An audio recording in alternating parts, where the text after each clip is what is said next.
बंदी छोड़ सतगुरु रामपाल जी महाराज जी की जय हो। सत्साई भगत जी, आप जी ने पूछा है कि आजकल मन में गंदे विचार आते हैं, क्या करें, कुछ समझ में नहीं आ रहा। देखिए बड़े भैया, सबसे पहले तो दास आप जी को ये बता देना चाहता है, यदि आप सन 2014 से पहले जुड़े हुए हैं तो ये वर्तमान समय में आप जी की परीक्षा चल रही है और इस समय किसी भी भगत को परमात्मा अपनी तरफ से कोई भी राहत प्रदान नहीं करेगा। किसी भी भगत को, चाहे वो कितना ही पुराना हो, कितना ही नया हो, कितना ही उसने कोई सा नाम ले रखा हो, चाहे उनके परिवार का हो, चाहे बाहर का हो, इस समय सतगुरु रामपाल जी महाराज जी किसी भी भगत आत्मा को अपनी तरफ से कोई भी राहत प्रदान नहीं करेंगे, क्योंकि ये परीक्षा का समय है और परीक्षा के समय कोई भी टीचर विद्यार्थी को नकल नहीं करवाता है, ना ही उसको किसी प्रकार की कोई सहायता प्रदान करवाता है। यदि कोई ऐसा करता है तो फिर उस टीचर की कमजोरी है, कहीं न कहीं वो बच्चे का भविष्य बिगाड़ने में उसका सहयोग कर रहा है। और वर्तमान में यदि किसी को ऐसा आभास होता है कि गुरुजी ने आके मुझे बचाया, गुरुजी ने मुझे सपने में दर्शन दिए, गुरुजी ने मुझे ये सलाह दी, गुरुजी ने मेरा ये काम कर दिया,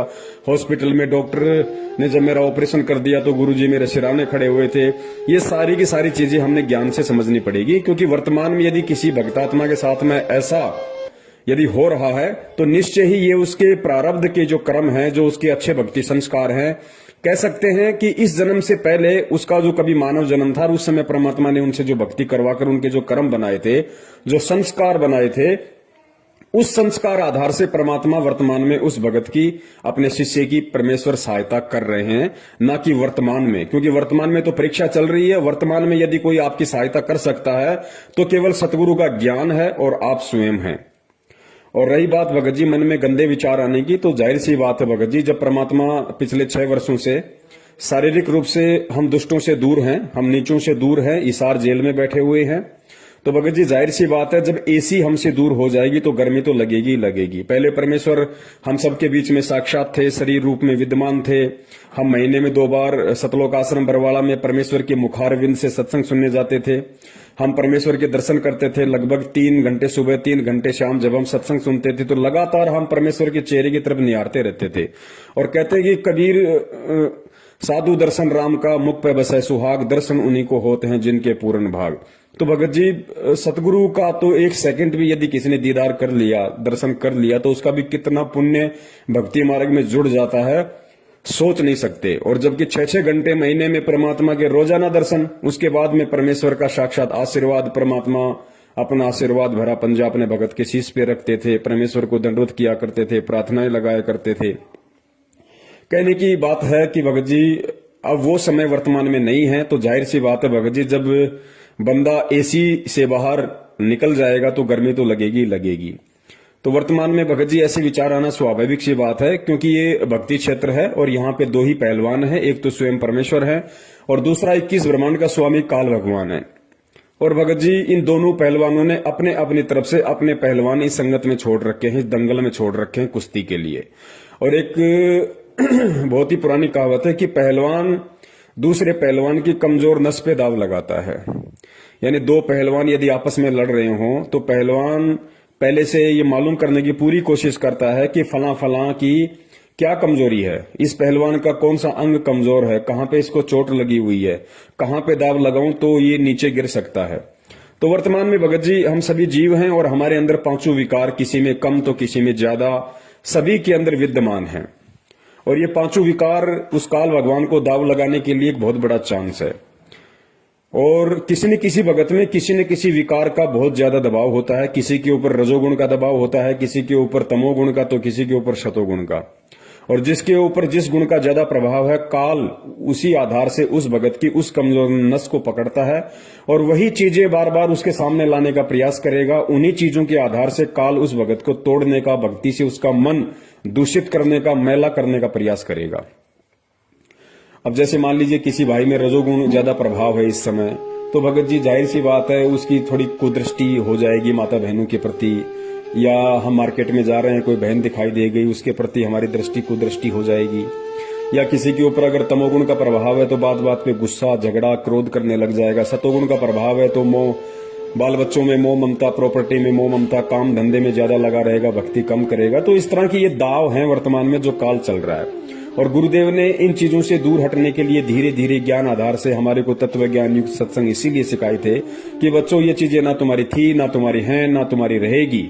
इन चीजों से धीरे धीरे तुम दूर हटना शुरू कर दो और परमात्मा से केवल यही अरदास करो कि साईं इतना दीजिए जामे कुटुंब समावे, हम भी भूखे ना रहे साधु न भूखा जाए।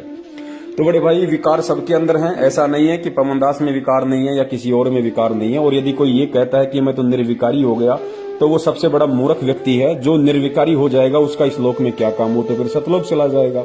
तो निर्विकारी इस संपूर्ण सृष्टि में यदि वर्तमान में कोई है तो केवल सतगुरु रामपाल जी महाराज जी हैं। उसके अलावा सभी लोग यहाँ पे विकारी हैं और किसी पे विकारों का प्रभाव ज्यादा है तो किसी पे विकारों का प्रभाव कम है। विकार तो अपना प्रभाव करेंगे ही करेंगे, क्योंकि ये काल की चाल है और काल साम दाम दंड भेदिया किसी भी घटिया से घटिया सूक्ष्म चाल चलकर इस समय भगत को भक्ति से दूर करने का प्रयास करेगा। उसका सबसे बड़ी चाल, उसकी सबसे बड़ा दाव यही है कि किसी भी तरीके से मैं ये सत भक्ति इस व्यक्ति को ना करने दूं और किसी भी तरह से इसके मन में दोष उत्पन्न करके भक्ति के प्रति, भगवान के प्रति मैं इसको भक्ति से दूर कर दूं। और एक बार ये भक्ति से दूर हो जाए, परमात्मा से ये कट ऑफ हो जाए, गुरु की शरण से दूर हो जाए, फिर मैं इसको गधा बना के छोड़ दूं, फिर मुझे कोई टेंशन नहीं।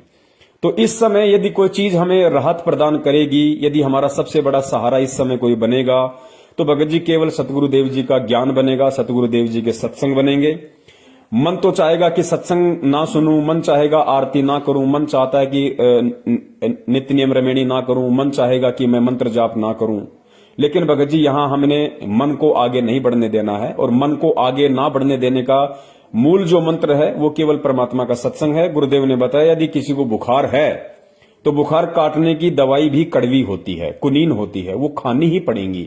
वो कड़वी टेबलेट ना चाहते हुए भी खानी ही पड़ेंगी और एक दिन ऐसा आएगा उसका बुखार छू मंत्र हो जाएगा। तो परमेश्वर ने बताया कि जब तुम्हारे सत्संग सुनने की रुचि ना हो या इस तरह का कोई कुविचार तुम्हारे अंदर उत्पन्न हो, ऐसी भावना तुम्हारे अंदर उत्पन्न हो जाए, तो इसका एक ही उपचार है कि हम ना चाहते हुए भी हम परमात्मा का सत्संग सुने। 10 मिनट 20 मिनट थोड़ा मन ज्यादा प्रभावी होगा, लेकिन जब हम लगातार सुनते रहेंगे 10-15 मिनट, फिर उस वाणी के प्रभाव से भगत जी मन का जो दबाव है वो कम हो जाएगा और आत्मा की खुराक तो है ही सत्संग।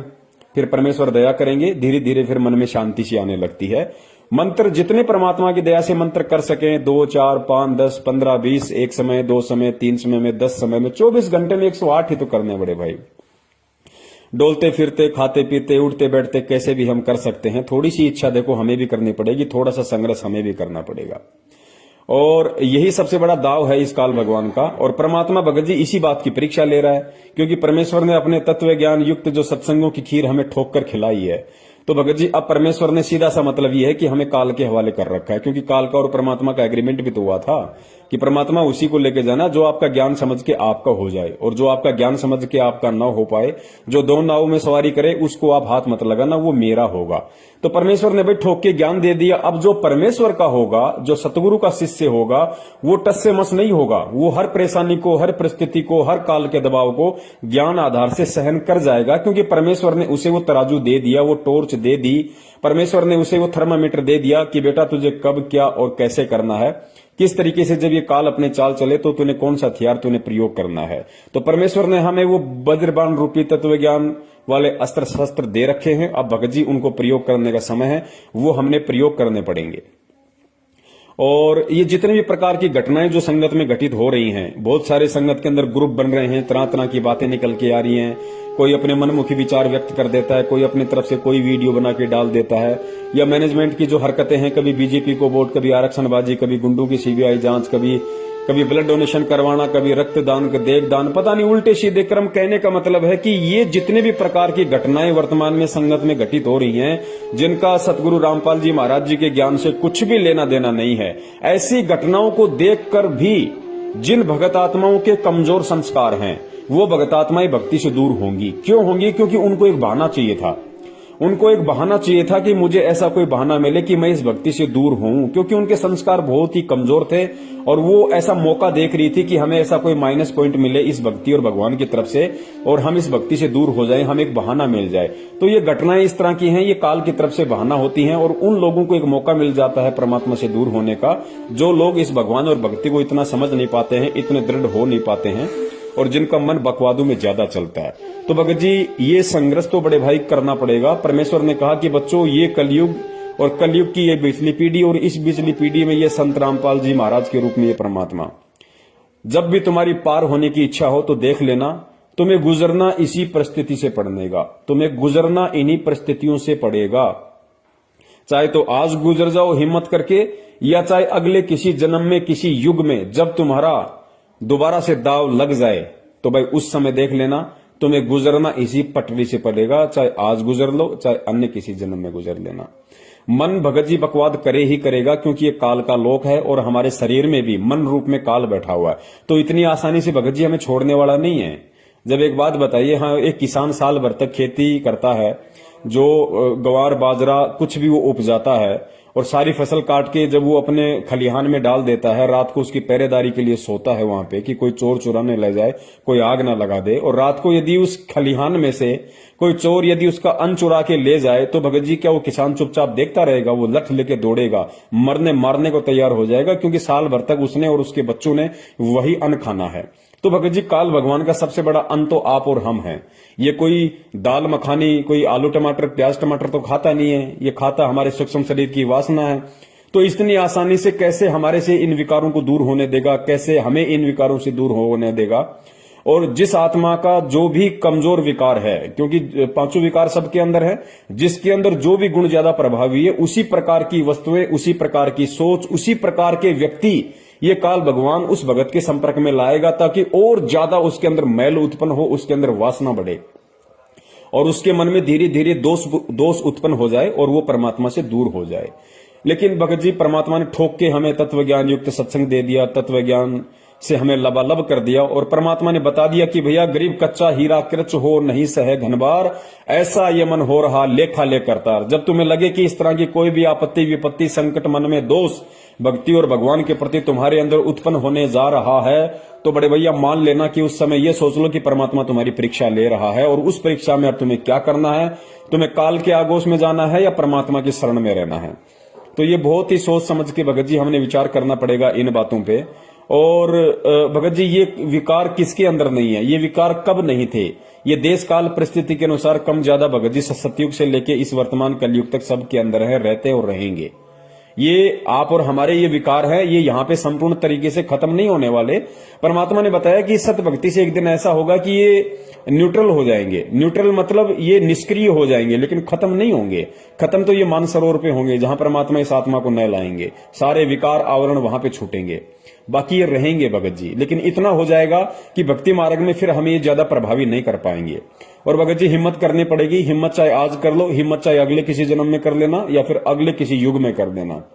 तो थोड़ा सा जीवन है, 10, 15, 20 साल का हमारा जीवन है बड़े भाई। आंख बंद करके बैठ जाओ कि परमात्मा जो होगा सो देखा जाएगा।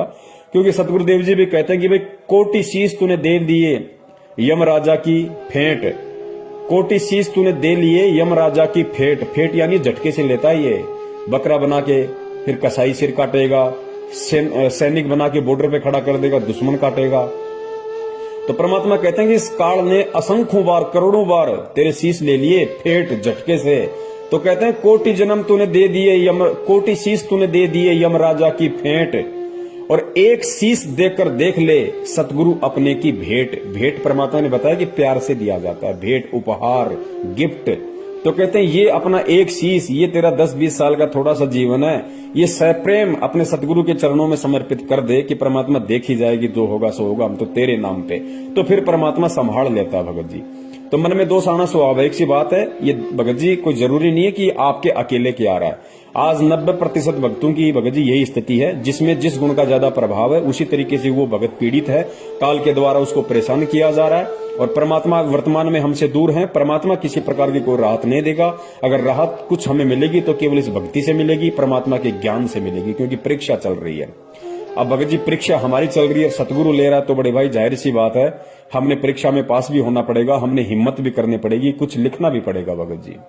तो हिम्मत रखो और साध संगति ज्यादा से ज्यादा करो। साध संगति का मतलब जो भगत परमेश्वर के ज्ञान से जिनके विचार मेल खाते हैं, जिनकी रहने करनी और क्रिया परमात्मा के तत्व ज्ञान से मेल खाती है, उन्हीं भक्तों का संपर्क करो। बाकी भक्तों का संपर्क मत करो। वो भगत नहीं, वो जगत से भी गए गुजरे हैं वर्तमान में। आप किसी भगत पे विश्वास नहीं कर सकते। जिसके विचार परमात्मा से मिलते हो, सतगुरु से मिलते हो, केवल उन्हीं भक्तों की संगति में रहिए। और सबसे बड़ी यदि कोई संगति है तो केवल सतगुरु के सत्संगों की संगति है भगत जी। तो हमने इन चीजों को आधार बनाना पड़ेगा।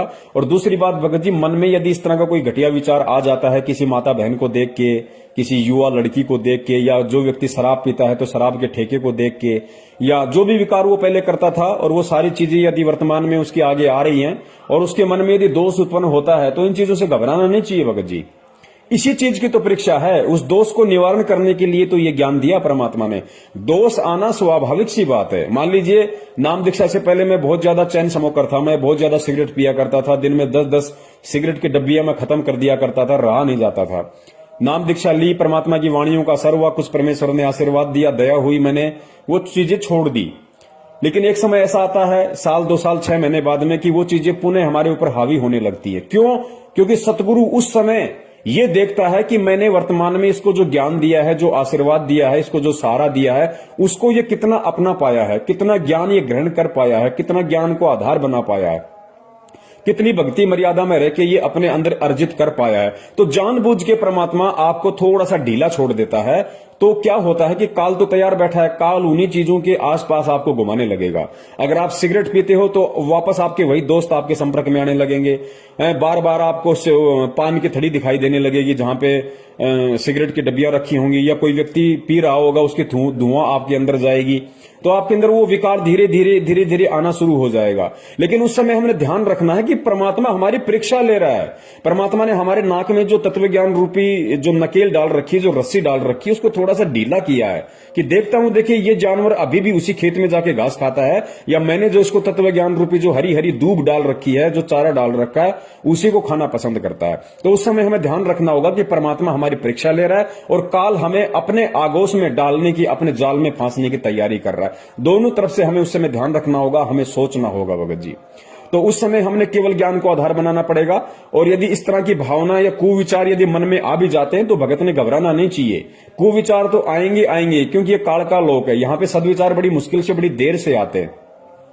तो यदि उस समय हमारे मन में ऐसे कोई कुविचार किसी माता बहन को देख के, किसी शराब की दुकान को देख के, मांस की दुकान को देख के, किसी की प्रॉपर्टी को देख के, या अन्य किसी तरीके से कोई भी यदि ऐसा विचार हमारे अंदर आता है, तो भगत जी ये समझ लेना कि परमात्मा परीक्षा ले रहा है और परमात्मा मेरे इर्द गिर्द है, शब्द रूप में मुझे देख रहा है परमात्मा। तो वहां पे हमने ज्ञान को आधार बनाना पड़ेगा। ये ज्ञान हमें परमात्मा ने इसीलिए दिया है कि तू उस समय उस संकट का मेरे ज्ञान को आधार बना के सामना कर, उसका मुकाबला कर। कि परमेश्वर ने तुझे क्या ज्ञान दिया? माता बहनें दिखाई देती हैं इस तरीके से, क्योंकि काल उन्हीं माता बहनों को आपके सामने लाएगा जो या तो सांसारिक रूप से बहुत ज्यादा सुंदर होंगी, या जैसे किसी ने ऐसे तंग कपड़े पहन रखे होंगे जिसका अंग अंग दिखाई दे रहा होगा।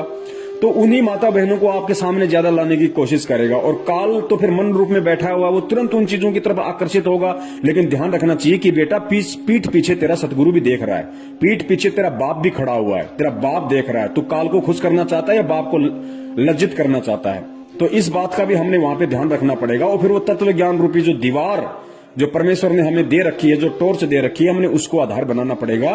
कि परमात्मा कहते हैं नालायक कि पर नारी को देखिए बहन बेटी के भाव, कहे कबीर कामनास का यही सहज उपाय। दारू के ठेके की तरफ हम जा रहे हैं, यदि मन में ऐसी इच्छा उत्पन्न होती है, यार क्या करें, लेक ना ले, तो ले या ना ले, ये विचार मन में आने से नाम खंड या मर्यादा खंडित नहीं होती है। आपका मर्यादा उस समय खंडित हो जाएगी जब आप उसको ले लोगे। अगर विचार आपके अंदर आ रहा है तो उसी समय आपने परमात्मा के ज्ञान को आधार बनाना पड़ेगा। कि बाप पीठ पीछे खड़ा है और बाप ने बताया है कि भैया शराब पीवे कड़वा पानी, 70 जन्म कुत्ते के जानी। तो देख ले बेटा, तुझे इस जन्म में सतलोक की प्राप्ति करनी है या फिर एक घूंट लेके तुझे 70 जन्म लगातार तुझे कुत्ते के लेने, और बाप पीछे खड़ा हुआ है, देख ले तुझे क्या करना है। तो भगत जी ये सारी बातें हमने विचार करनी पड़ेंगी। इसी तरीके से हम इस मन को जीत सकते हैं और परमात्मा की इस परीक्षा में हम पास हो सकते हैं। और ध्यान रखना, परमात्मा की परीक्षा में बिना परमात्मा के सहारे के कोई पास भी नहीं हो सकता। आप और हम जीव है, हमारी कोई औकात नहीं कि भगवान हमारी परीक्षा ले और हम पास हो जाएं। हम यहाँ की 8वीं 10वीं की परीक्षा में तो सप्लीमेंट्री लाख के पास होते हैं, 3rd डिवीजन बाई ग्रेस आती है, और भगवान परीक्षा ले और हम पास हो जाए, कभी सोचना भी मत ये बातें। परमात्मा पीठ पीछे खड़ा है भगत जी, तभी हमारी थोड़ी बहुत हिम्मत इन काल लोक की इन वासनाओं से संघर्ष करने की हो रही है, अन्यथा नहीं हो सकती। तो ध्यान रखो कि शब्द रूप में आप ये मत देखो कि जेल में जेल में परमात्मा बैठा है, संत रामपाल जी महाराज जी जेल में बैठे हुए हैं, मुझे देखने वाला कोई नहीं है। परमात्मा पीठ पीछे शब्द रूप में खड़ा है, क्योंकि वो केवल शरीर रूप में जेल में है, शब्द रूप में तेरे साथ में है, तेरे इर्द गिर्द है। तो इस चीज का ध्यान रखो भगत जी कि परमात्मा 24 घंटे मुझे निहार रहा है, मुझे देख रहा है। हम किसी कंपनी में काम करते हैं भगत जी, कंपनी में अगर सोना भी पड़ा हो तो हम उसको हाथ नहीं लगाते। क्यों नहीं लगाते? क्योंकि हमें डर है कि चारों कोनों में सीसीटीवी कैमरे लग रहे हैं और वहां लिखा हुआ है कि आप कैमरे की नजर में हैं। तो भगत जी, जब हम उस 2500 के कैमरे से हम इतना डर रहे हैं कि इसके अंदर मेरी हर हरकत रिकॉर्ड हो जाएगी और मैं कंपनी में जो है मेरी बेइज्जती हो जाएगी, मुझे काम से निकाल दिया जाएगा, तो बड़े भैया यहां परमात्मा का सीसीटीवी कैमरा तो सूक्ष्म रूप में 24 घंटे पृथ्वी के कोने कोने में लग रहे हैं। अंधेरे में भी परमात्मा के सीसीटीवी कैमरे लग रहे हैं। परमात्मा का कैमरा अंधेरे में भी काम करता है भगत जी। वो भगत जी एंटी डार्कनेस वाला कैमरा है परमात्मा का। वो अंधेरे में भी काम करता है, वो सोच में भी काम करता है, वो हर चीज में काम करता है। उससे हम छुप नहीं सकते। यहाँ के कैमरे तो लाइट चली जाए हम बच जाएंगे, लेकिन भगत जी वो कैमरे ना तो लाइट से चलते हैं, ना जनरेटर से चलते हैं, ना बैटरी से चलते हैं, वो परमात्मा की पावर से चलते हैं। परमात्मा की पावर हर क्षण हर पल 1 सेकंड के लिए भी गायब नहीं होती है इस पृथ्वी से। इस चीज का हमें ध्यान रखना है।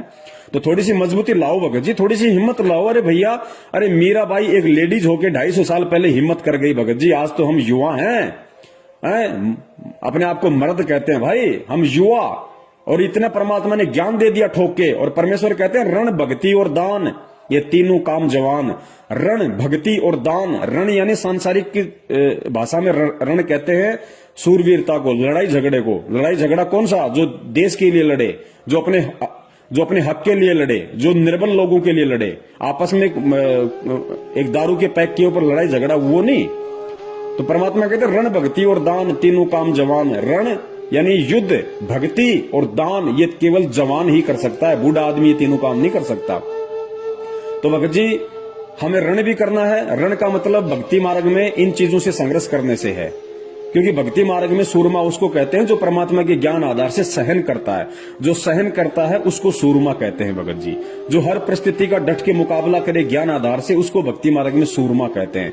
तो हमने इस रण में, इस भक्ति मार्ग वाले रण में भी सफल होना है। और भक्ति, क्योंकि भगत जी युवा शरीर होता है, जवान खून होता है, वो जाग भी सकता है, मेहनत भी कर सकता है, तो इसलिए जवान व्यक्ति जो भक्ति कर लेगा बूढ़ा नहीं कर सकता। संघर्ष जो जवान व्यक्ति कर लेगा बूढ़ा नहीं कर सकता। धन कमा के जो दान जवान व्यक्ति कर लेगा बूढ़ा नहीं कर सकता। इसलिए परमेश्वर कहते हैं कि रण, भक्ति और दान, ये तीनों काम जवान। तो भगत जी, परमेश्वर ने जवानी में नाम दिया। इसका मतलब क्या है? इसका मतलब ये है कि परमात्मा चाहते हैं कि बेटा डट के भक्ति कर, संघर्ष कर। मैं तेरे पीछे खड़ा हूं, तेरे से दूर नहीं हूं, दिखाई नहीं दे रहा, वो बात अलग है। सूक्ष्म रूप में तेरे साथ में हूं, तुझे डिगने नहीं दूंगा, टूटने नहीं दूंगा। बस थोड़ा सा विश्वास रख कि परमात्मा मेरे साथ में है। बस भगत जी, फिर कुछ नहीं। ये समय ऐसा ही निकल जाएगा, मालूम भी नहीं पड़ेगा। 10, 15, 20 साल का हमारा जीवन है, इससे ज्यादा हमारी जिंदगी नहीं है। और कोशिश यही करो कि परमात्मा के शरीर में रहते सत्य हम नीचों का शरीर छूट जाए और परमात्मा हमें यहां से पार कर दे। सत साहिब। बंदी छोड़ सतगुरु रामपाल जी महाराज की जय हो। सत साहिब।